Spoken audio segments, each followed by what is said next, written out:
Imagine un gamin de 16 ans, pas encore majeur, pas encore en âge de conduire. Et pourtant, il inscrit un but en demi-finale de l'Euro face à la France. Imagine qu'à cet âge-là, au lieu d'être en train de passer le bac, tu rends fou des défenseurs professionnels devant 60 000 personnes. Que les plus grands noms du football mondial te demandent des selfies dans le couloir des vestiaires. Pourtant, il y a encore quelques années, Lamine Yamal dormait dans un appartement sans chauffage dans la banlieue de Barcelone, avec une famille qui comptait chaque euro. Aujourd'hui, il est le joueur le plus jeune à avoir jamais marqué dans l'histoire de l'Euro. Et beaucoup pensent qu'il deviendra le meilleur joueur du monde. Comment un enfant de 16 ans est-il devenu le futur de tout un sport? C'est ce qu'on va te raconter aujourd'hui. Lamine Yamal Nasraoui Ebana, voilà son nom complet.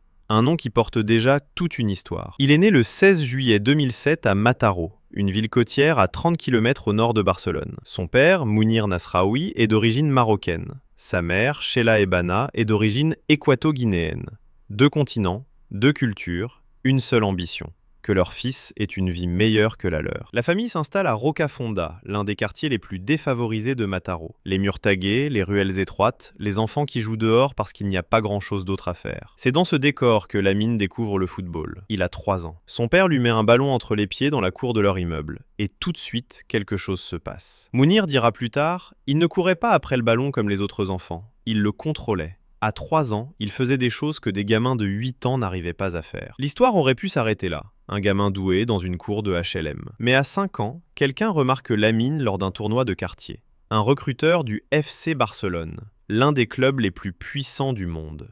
Il voit cet enfant minuscule éliminer des garçons 2 fois plus grands que lui. Il appelle immédiatement le club, et la vie de Lamine Yamal bascule à jamais. En 2010, à seulement 5 ans, Lamine Yamal intègre la Masia, l'académie légendaire du FC Barcelone. Celle qui a formé Messi, Xavi, Iniesta, celle dont les murs ont vu passer les plus grands. Mais attention, la Masia, ce n'est pas un camp de vacances. C'est une machine à sélectionner les meilleurs. Sur 300 enfants qui entrent, peut-être 3 ou 4 percent au niveau professionnel. Lamine, lui, explose toutes les statistiques dès ses premières années. À 9 ans, il est déjà repéré comme le talent le plus prometteur de sa génération à Barcelone. À 12 ans, il marque en moyenne 1,5 buts par match avec les équipes de jeunes. Les entraîneurs n'arrivent plus à trouver de défis à sa hauteur. Il grandit en regardant Messi. Il étudie ses dribbles, ses accélérations, son sens du but. Mais il développe aussi son propre style. Plus direct, plus explosif. Un one-two rapide, une feinte d'épaule, et il part. Le défenseur est planté sur place. À 13 ans, il est nommé MVP du tournoi international de la Masia. Les observateurs commencent à parler de lui dans toute l'Europe. Le Real Madrid s'intéresse, Manchester City envoie des scouts, le Bayern Munich met son nom sur une liste prioritaire. Barcelone sait qu'il doit agir vite. Et pour garder cette pépite, le club fait quelque chose d'exceptionnel. Il intègre une clause dans le contrat de Lamine qui monte à 1 milliard d'euros. 1 milliard. Pour un enfant qui n'a pas encore 14 ans. La question que tout le monde se pose alors, c'est: ce gamin pourra-t-il vraiment passer de prodige à professionnel? La réponse arrive plus tôt que prévu. Le 29 avril 2023, Lamine Yamal a 15 ans et 290 jours. Xavi Hernandez, l'entraîneur du Barça, prend une décision qui fait trembler le football espagnol. Il le lance en Liga contre le Real Betis. Il devient immédiatement le plus jeune joueur de l'histoire du FC Barcelone à débuter en Liga. Un record qui appartenait à Lionel Messi. Oui, tu as bien lu. Les premières réactions sont prudentes. Les journalistes espagnols écrivent que c'est un coup médiatique, que Xavi cherche à faire parler. Certains chroniqueurs vont plus loin. Le polémiste catalan Eduardo Inda balance sur les ondes d'une grande radio sportive. On est en train de brûler un enfant. Ce gosse devrait être à l'école, pas sur la pelouse du Camp Nou. Barcelone fait n'importe quoi. Mais Lamine n'entend pas ces voix. Ou plutôt, il les entend et il répond sur le terrain. Quelques semaines après ses débuts, contre l'Athletic Bilbao, il marque son premier but professionnel. Il a 16 ans. Il pleure à genoux sur la pelouse. Son équipier Robert Lewandowski le relève et le serre dans ses bras. Une image qui fait le tour du monde. Mais les critiques ne s'arrêtent pas. Certains supporters du Barça eux-mêmes doutent. Le club traverse une crise financière historique. Des légendes comme Dani Alves, Busquets,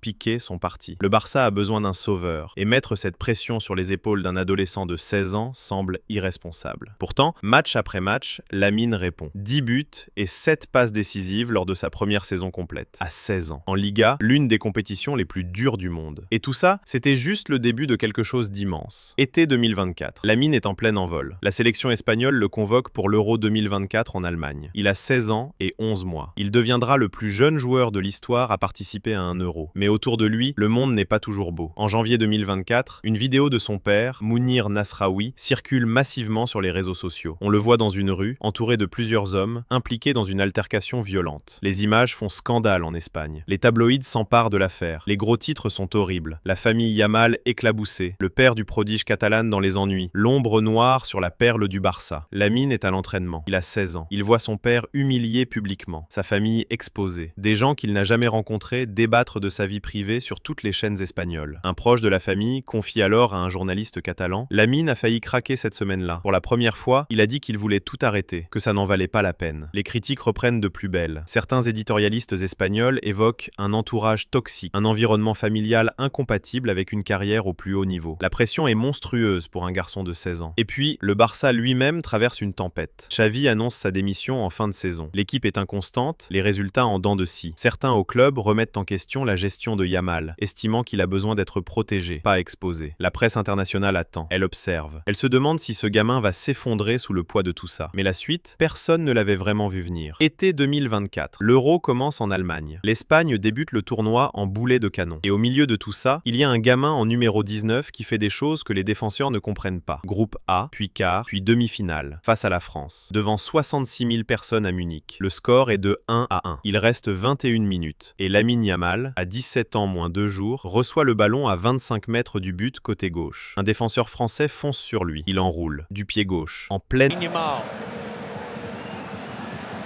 Nice curl! Oh, I say, what an unbelievable goal! The 16-year-old Lamine Yamal. That is absolutely astonishing.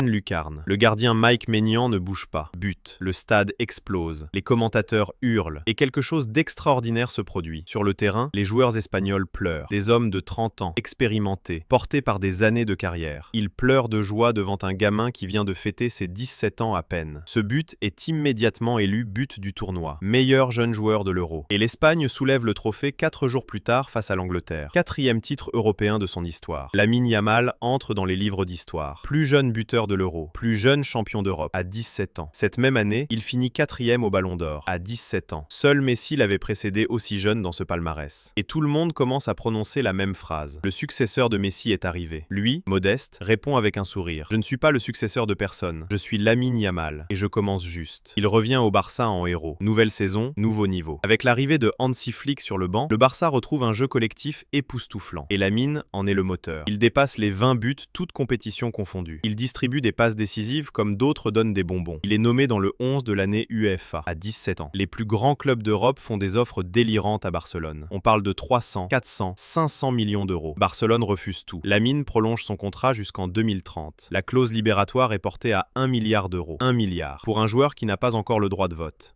Voilà l'histoire de Lamine Yamal. Pas une histoire de chance, pas une histoire de talent pur, une histoire de famille, de quartier, de résilience. Un gamin de Rocafonda, banlieue défavorisée de Mataró, qui a transformé un ballon dans une cour en un avenir qui vaut 1 milliard d'euros. Qui a regardé des scandales s'abattre sur sa famille et a répondu en marquant en demi-finale d'Euro. Qui a entendu des experts lui dire qu'il était trop jeune, trop exposé, trop fragile et qui a répondu en devenant champion d'Europe à 17 ans. La leçon de Lamine Yamal, c'est simple et elle ne t'appartient pas qu'à toi si tu joues au foot. Les gens qui t'avertissent de tes limites n'ont aucun accès à ton plafond. Aucun. Son histoire n'est pas finie. Elle vient tout juste de commencer. Dans les années qui viennent, on parlera du palmarès en Ligue des Champions, des Ballons d'Or, peut-être d'une Coupe du Monde. Il a 17 ans, cousin. Et si cette histoire t'a donné des frissons, si elle t'a rappelé que les origines ne définissent pas la destination, abonne-toi à la chaîne. Active la cloche. Parce qu'on a encore des dizaines d'histoires comme celle-là à te raconter. Et la prochaine, elle va te couper le souffle.